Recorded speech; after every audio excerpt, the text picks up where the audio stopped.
jadi kita terima kasih. Ini namanya siapa nih? Rizka Wibisono. Rizka Wibisono. Oh, saya cari itu saya telepon itu beneran. Dan pertemuannya juga masyarakat mulia. Dalam beberapa slide ke depan ini mungkin saja karena tampilannya adalah tampilan dokter gitu, jadi mungkin terlalu membosankan. Jadi jangan lihat slide-nya, tapi kalau lihat saya boleh. Ya, bukan game, tapi daripada ngeliatin kata-kata bosan ya, jadi saya cerita aja deh. Baik, slide berikutnya. Jadi pertanyaan pentingnya di W kan begini. Ini penyakit kalau nggak bisa disembuhkan, progresivitas pasti akan menjadi makin buruk. Tapi kita bisa nggak sih mengurangi risikonya? Kan tadi sudah disampaikan bahwa risikonya macam-macam. Oke, tapi gimana cara mengurangi risikonya?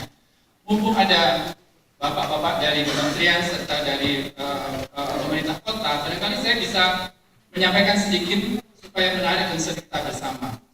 Bahwa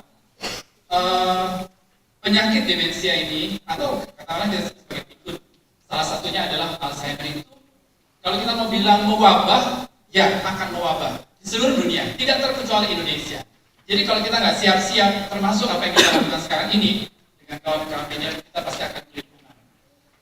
Di negara berkembang seperti Indonesia saat ini, Pak, ternyata penyakit-penyakit yang umum yang ada di sekitar kita, yang kita barangkali tidak sadar bahwa itu ada, seperti kencing manis, tekanan darah tinggi, kolesterol, dan sebagainya itu, tanpa kita sadari, kalau kita tidak hati-hati, dia bisa menjadi salah satu yang memperberat atau mencetuskan, bahkan menjadi penyebab penting dari penyakit demensia itu.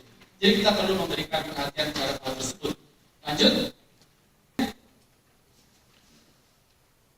Tak terkecuali di negara-negara seperti Vietnam, Jepang, Indonesia, Cina, kalau kita lihat dari tahun 2000, 2005, 2025, jumlah percepatan penambahan jumlah usia lanjut itu sedemikian besarnya, dan tentu mau tidak mau mereka yang menderita demensia juga akan bertambah. Ada yang mutlak sulit bagi kita untuk bisa memodifikasi. Pertama, umur. Umur kan berjalan terus, itu tidak mungkin kita bisa tahan, kita tidak mungkin bisa cegah pertambahan umurnya. Kemudian jenis kelamin, nggak bisa kita melakukan apapun dengan jenis kelamin. Kalau kita lahir dengan perempuan, ya kita akan tetap sebagai perempuan. Karena risiko untuk kena demensia itu memang lebih tinggi pada perempuan dibandingkan dengan laki-laki. Kemudian kondisi genetik tertentu, oke, hal itu memang sudah dibawa dari turun-temurun. Lanjut. Tetapi sebenarnya, nah ini ada beberapa hal lain yang sebenarnya kalau kita kena, kita tahu kita bisa melakukan banyak untuk bisa melakukan penurunan terhadap risiko-risikonya. Kalau kita kebetulan punya keturunan penderita tekanan darah tinggi, atau kebetulan kita kena kencing manis, atau kita kena diperiksa dalam pemeriksaan rutin kolesterol kita tinggi, atau kita perokok, atau kita makan terlalu banyak jadi kita kegemukan, atau kita punya penyakit jantung, atau ada gangguan irama jantung, maka sebenarnya itu semua kalau kita diamkan akan menjadi faktor yang memperberat terjadinya atau mencetuskan dari demensia itu sendiri. Kebalikannya, kalau kita bisa mengendalikannya, maka itu bisa sangat mengurangi kemungkinan untuk bisa lebih lanjut ada kerusakan di otak dan kemudian menderita demensia.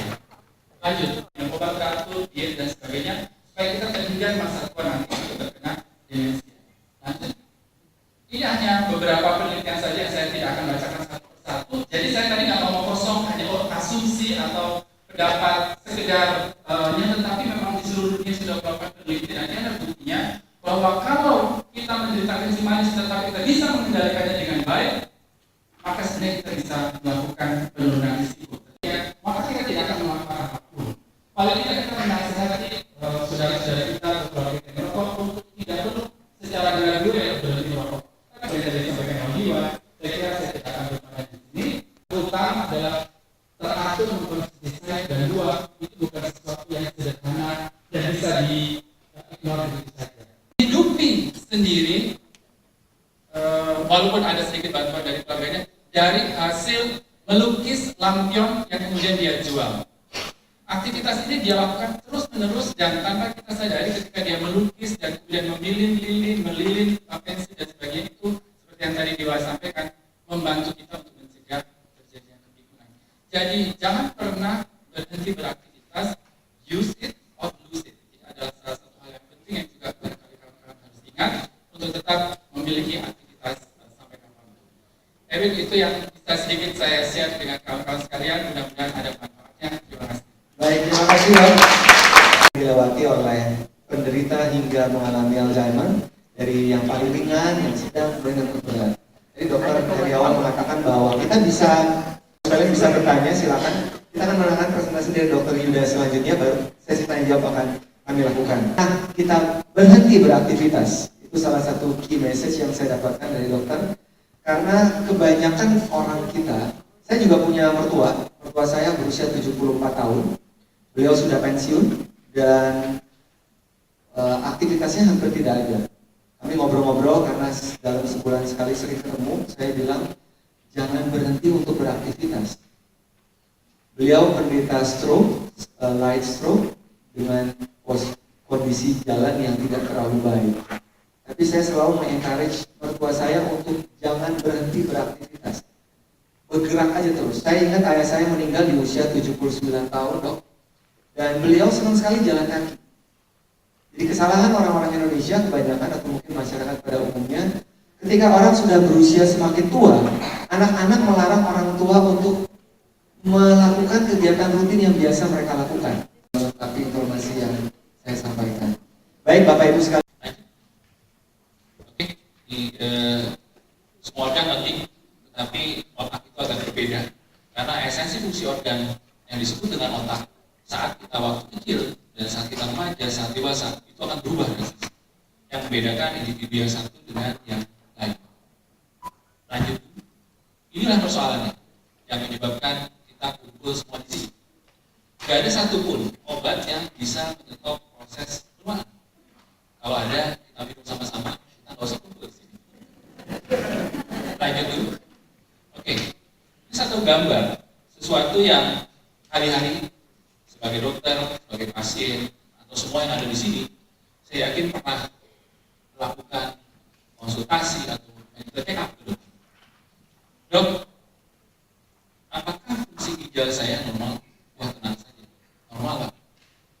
Dok, apakah fungsi liver saya normal atau enggak?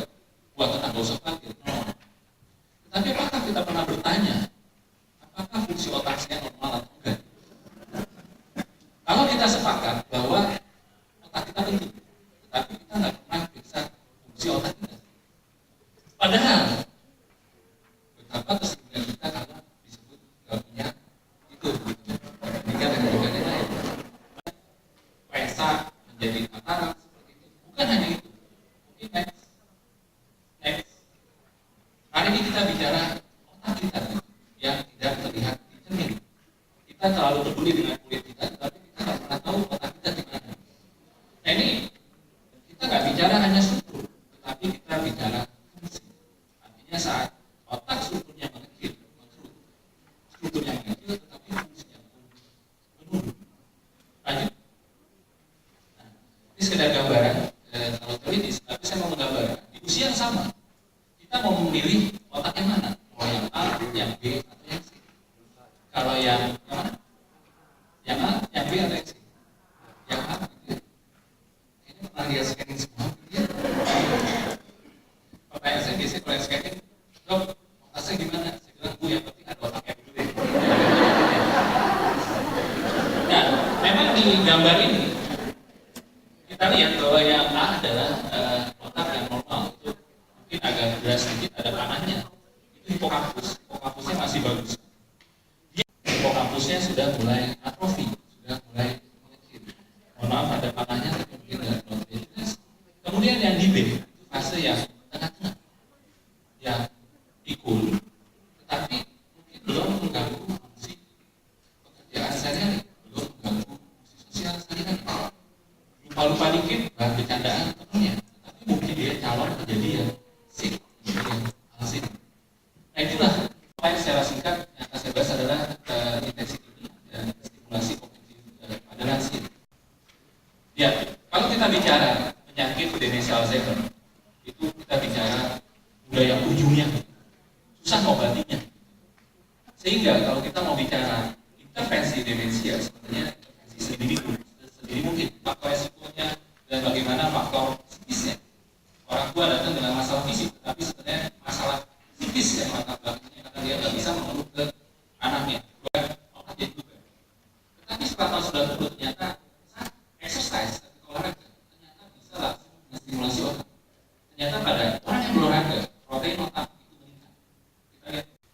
baik yang ibu-ibu di RW1, ibu-ibu di RW2, dua-duanya di MRI, dilihat otaknya, kemudian diperiksa fungsi kognitifnya selama setahun diikuti. Nah setelah setahun yang kelompok RW1 dikasih olahraga, RW2 kayak tenang-tenang aja. Nah setelah setahun, dua-duanya di MRI ulang, diperiksa fungsi otaknya ulang. Apa yang terjadi? Pada RW1 yang melakukan olahraga itu yang biru, hipokapusnya walaupun dalam 1 tahun masih bertambah. Bandingkan dengan grafik yang merah, fungsi otaknya volumenya menurun. Itu masih. Dan ternyata pasti ada pertanyaan tadi, dok, olahraga seperti apa sih sebenarnya yang bisa menstimulasi otak? Seorang yang dengan kognitif pasif di usia tua kemungkinan 2,6 kali terkena demensia dibandingkan dengan yang kognitifnya aktif. Jadi si peneliti mau menilai apakah seseorang yang aktif secara sosial itu kognitifnya lebih bagus atau enggak dibandingkan dengan yang tidak aktif. Saya yakin di ruangan ini aktif semua. Ada kerja sosial enggak, silaturahmi saudara teman, kemudian partisipasi dalam grup senam misalnya. Senam itu ada aspek fisiknya, ada aspek sosial, kumpul sama-sama. Belum lagi kalau dari pagi kejarannya tetangga. Tapi artinya kalau kita mau mempunyai otak yang maksimal usia lanjut, silakan olahraga, silakan stimulasi mental dibanyakan, silakan aktivitas sosial yang cukup banyak. Kalau bisa kita melakukan tiga-tiganya, itulah yang fungsi otak yang maksimal yang kita dapat. Tadi mental, sosial, pasti bermanfaat. Kegiatan bervariasi, menyenangkan dan mungkin.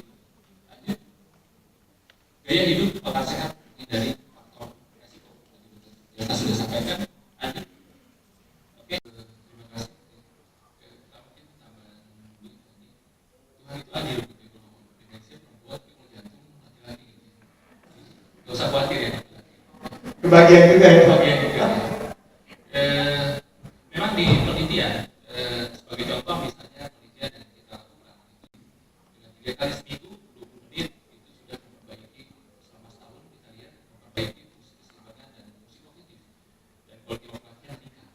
Tetapi bukan berarti nggak boleh 4 kali seminggu atau nggak boleh 5 kali seminggu. Prinsipnya adalah olahraga itu sesering mungkin itu baik dan sesuai kapasitasnya. Pada orang tua kita biasanya mulai dari posisi rendah ditingkatkan bertahap. Mungkin ada 10 menit, jadi 15 menit, 20 menit. Tadinya 3 kali seminggu, mungkin 4 kali, 5 kali. Jadi harus training, tapi continuity dan keteraturan itu yang penting. Jadi durasi seperti itu. Oke. Masalahnya kan. Jadi Tidak ada dong. Ya, jadi itu yang dalam arti kata saat sebenarnya kita mengeluh lupa, itu sebenarnya juga bukan masalah. Jangan-jangan itu sudah sebenarnya fase yang terakhir gitu. Justru sebenarnya fungsi medical check up adalah lakukan cek sebelum ada keluhan dan disebutkan itu. Tetapi jangan pas waktu ada keluhan, tapi ada cek. Kalau udah lupa, apalagi usianya 60 ke atas, sebenarnya bukan masalah gitu. Tapi udah pas-pasnya yang moderat ke atas, namanya seperti itu.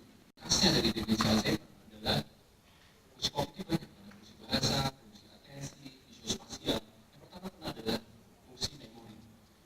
Kalau kita bicara memori, ada memori yang recall, memori singkat, memori menengah, memori lama. Dan pada Alzheimer, memori yang singkatan yang hilang. Tadi baru makan, lupa kemudian Makan lagi. makan lagi. Tetapi dia bisa bercerita sesuatu yang lama begitu teliti. Itu yang khasnya dari demensia Alzheimer. Cuma Mas Erwin saya mau katakan di sini bahwa dia vaskuler. Dan Itu apa tuh? seseorang yang diabetes, orang yang hipertensi, kemudian suatu saat kena stroke, itu bisa jadi demensia juga seperti itu. Jadi melihat trennya depresi semakin banyak, manis juga banyak, hipertensi makin banyak. Ya, ujung akhirnya adalah otak yang terganggu di usia muda makin banyak. Seperti itu. Jadi kita akan ketemu bukan usia 65, bukan usia 70, tapi mungkin usia 30 ya 40 ya dengan gangguan kognitif. Ada tarian feci itu Ya. biasanya makannya bukan. Yang mengenai terapi anti-aging itu berpengaruh nggak dengan hormon?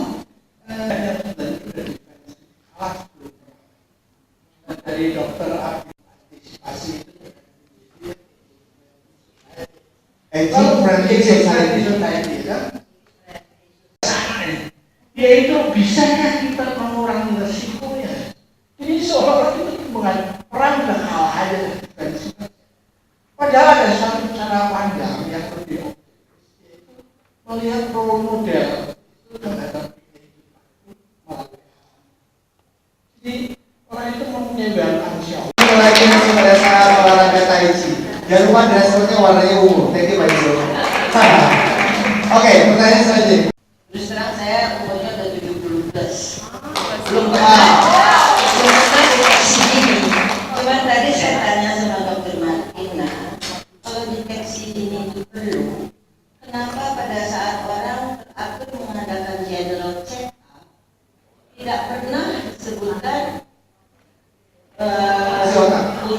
pemeriksaan pulsi otak? Tidak pernah ada di daftar general check up. Kenapa? Saya Ibu dengan siapa Ibu? Ibu Eva. Ibu Eva. Ibu boleh sharing nggak Bu? 70 tahun lebih, masih cantik, masih sehat. Nah, ibu resepnya apa Bu? Sama yang dikatakan, tetap olahraga, tetap latihan mental, khususnya aktif di sosial.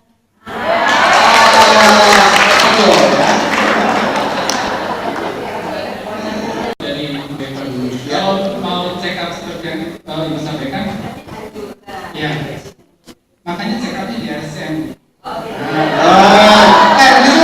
Nanti dong, dapat diskon kan dok? Ada. Bener ya? Dapat sangat mengurangi risiko terjadinya demensia. Oke. Pertanyaan berikutnya Oh, dari gluten. dokter tentang gluten free product. Ya, gluten saya tidak begitu menguasai, saya tidak tahu, tapi memang jelas bahwa ada koneksi antara hal-hal bersifat psikologis dan emosional dengan demensia. Dengan panti sosial, panti jompo di Indonesia. Kalau kita tahu di luar negeri orang tua dititipkan di panti jompo itu biasa saja, maka mereka anggap pendidikan itu lebih untuk mendekatkan orang tua yang membutuhkan perawatan ke orang-orang yang lebih profesional. Di Indonesia, anggap Suami saya adalah caregivers juga dari salah seorang pasien Alzheimer, dan dia dari mertua saya. Pertanyaan yang kedua mengenai obat. Kita tahu bahwa oleh peranan Alzheimer memang harus mengkonsumsi obat. Apakah itu artinya selama hidup dia akan harus terus mengkonsumsi obat? Kemudian mungkin ada bapak-bapak dari Kementerian Kesehatan, saya juga ingin tahu apakah obat-obatan Alzheimer ini sudah masuk di dalam akses pengobatan BPJS. Terima kasih. Dia tentang otak dan olahraga yang rutin, kegiatan sosial yang rutin, dan makanan yang bergizi. Kebetulan saya agama Buddha. Dokter tolong diberikan penelitian karena selama ini banyak sekali kegiatan-kegiatan untuk kita melakukan meditasi yang membantu kita untuk mengurangi demensia dan Alzheimer. Ya, itu aja. Dan bagaimana saya lihat udah banyak juga termasuk yang udah mulai Alzheimer. negara yang memiliki contoh program peduli Alzheimer di dunia. Kalau memang ada, apa contoh programnya? Dan yang kedua, untuk peran Alzheimer Disease Internasional pada negara-negara yang menjadi membernya, bagaimana? Most of them are using 10 market signs. So for instance, the United States and the Netherlands, but I also saw it in other countries. And the 10 warning signs is a very easy way to make people aware what the first signs are for Alzheimer's disease and dementia. The question is the 84 countries member associations of ADI. It's one per country. And we support them with information and with exchange. It's 4:30 in the Morning time, right? morning. Yeah. Oh my God, are you sholat Jumat? Sholat subuh? What? I'm just kidding, I'm sorry. We have like thousands of people here. You know? Bye. Okay, let me wait as well. Raise your hand and say hi to Mark, everybody here. I see we all care about Alzheimer. Thank you, Mark. Thank you so much. Thank you so much. Okay. Dalam kebijakan Kementerian Kesehatan bekerjasama dengan organisasi dan profesi kedokteran baik itu PGMI, PDSKDI dan lain-lain biasanya skenario obat sakit. Ini yang mungkin saya juga tidak begitu tahu apakah obat seperti yang dipakai dalam penderita demensia, Basil dan lain-lain, hal itu tidak masuk dalam skenario. Ini mungkin nanti bisa dijelaskan oleh profesi ya. Terus ini Pak Heriawan juga sebagai organisasi profesi, umat kita juga profesi. Tinggal bagaimana caranya kenali apakah kita atau orang-orang di sekitar kita yang kita cintai memiliki faktor risiko tersebut. Ketika iya, lakukan berbagai upaya mulai dari konsultasi kepada dokter terdekat Anda untuk melakukan deteksi ini. Berbagai macam usaha bisa kita lakukan. Healthy lifestyle tetap merupakan kunci. Jangan lupa olahraga itu penting dan jangan dianggap sepele karena itu memberikan peran yang besar. Dan yang tak kalah pentingnya adalah aktivitas sosial, jangan sampai dilupakan sampai kapan. Jadi untuk mencapai otak lansia yang sehat dan produktif bukan sesuatu yang lama, tapi murah dan mudah dilakukan. Tinggal masalah yang ada. Jadi sudah disampaikan exercise, kemudian aktivitas mental, kemudian banyakin aktivitas sosial untuk kebersihan. Thank you Dr. Dian, kita beri tepuk tangan lagi Pak Dian. Terima kasih dok. Thank you dok, terima kasih.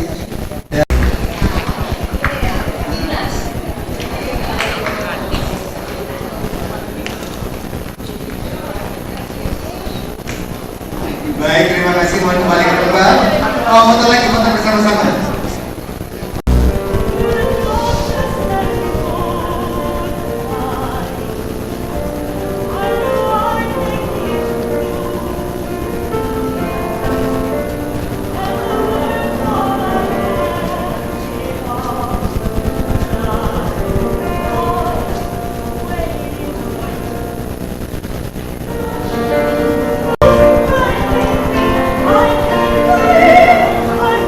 I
untuk merapat dan foto bersama.